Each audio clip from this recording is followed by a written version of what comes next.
Assalamualaikum warahmatullahi wabarakatuh. Alhamdulillahilladzi amarana an nanzura anfusana ma qaddamat lighad. Assalatu wassalamu ala khairil ibad wa ala alihi wa sahbihi ila yaumil ma'ad. Amma ba'd.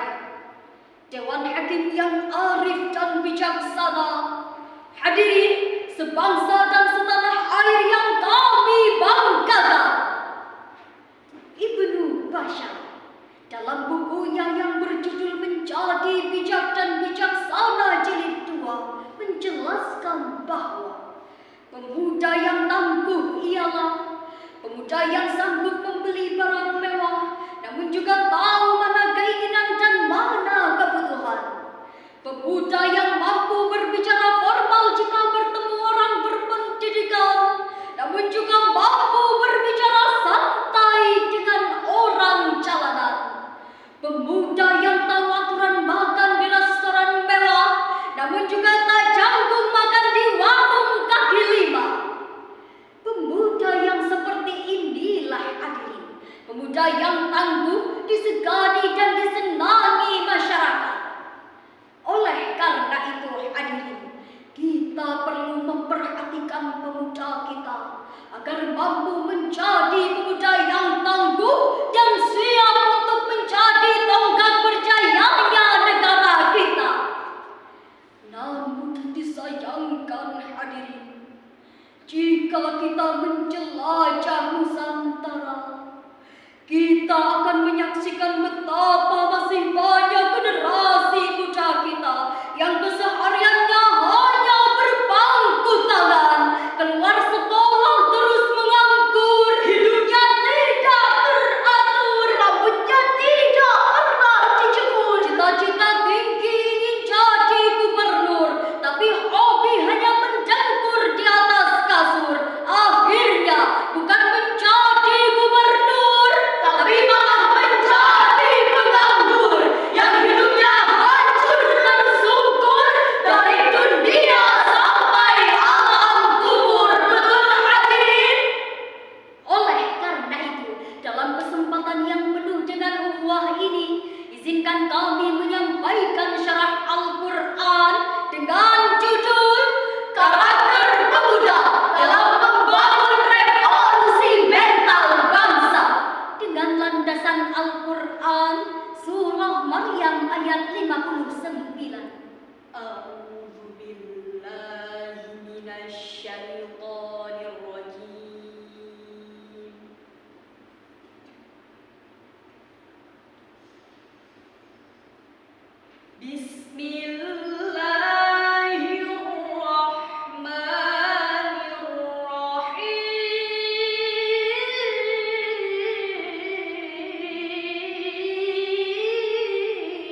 pertanyaan hadirin.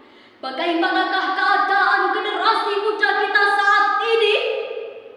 Sebagai jawabannya, mari kita mengucap syukur alhamdulillah. Karena tak sedikit dari pemuda kita yang mampu membanggakan Indonesia di kancah mancanegara. Dimulai dari Olimpiade Sains Internasional, kejuaraan bulu tangkis Piala Thomas, keberhasilan timnas sepak bola meraih emas di SEA Games Kambodia, bahkan hadirin, Indonesia dikenal sebagai macan di kancah MTQ internasional.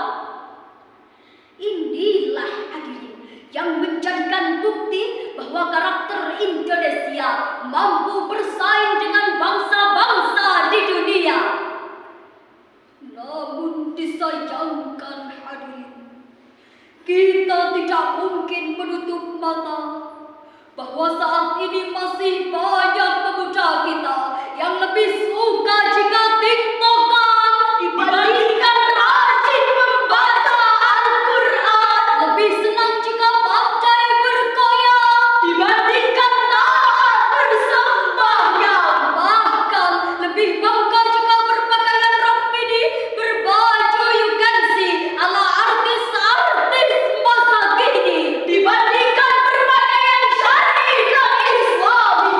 Pantas jika saat ini masih banyak berita yang menyayat hati.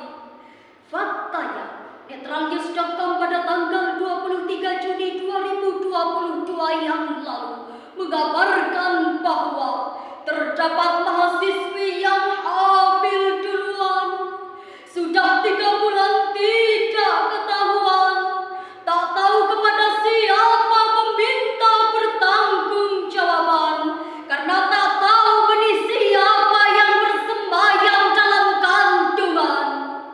Melamun dalam kesendirian, datang rayuan dan bisikan setan, hingga ia berlari ke jembatan yang belum ke dasar lautan dan tewas dalam keadaan mengenaskan.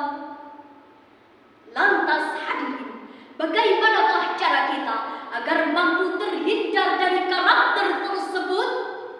Sebagai jawabannya, Allah menjelaskan dalam Al-Quran, surah Al-Furqan ayat 74. وَالَّذِينَ يَقُولُونَ رَبَّنَا هَبْ لَنَا مِنْ أَزْوَاجِنَا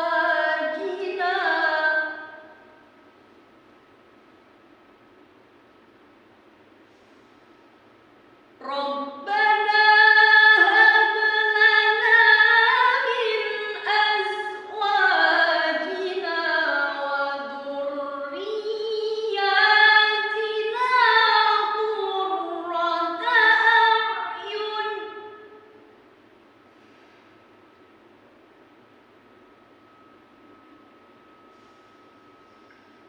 وَذُرِّيَّاتِنَا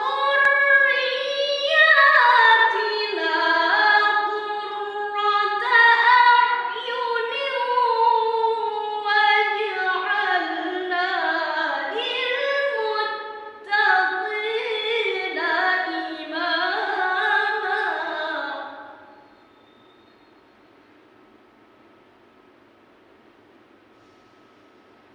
وَذُرِّيَّاتِنَا قُرَّةَ أَعْيُنٍ وَاجْعَلْنَا لِلْمُتَّقِينَ إِمَامًا. صدق الله العظيم. Dan orang-orang berkata, "Ya Tuhan kami, anugerahkanlah kepada kami penyejuk mata dari pasangan dan keturunan kami, serta jadikanlah kami sebagai pemimpin bagi orang-orang yang bertakwa." Maha benar Allah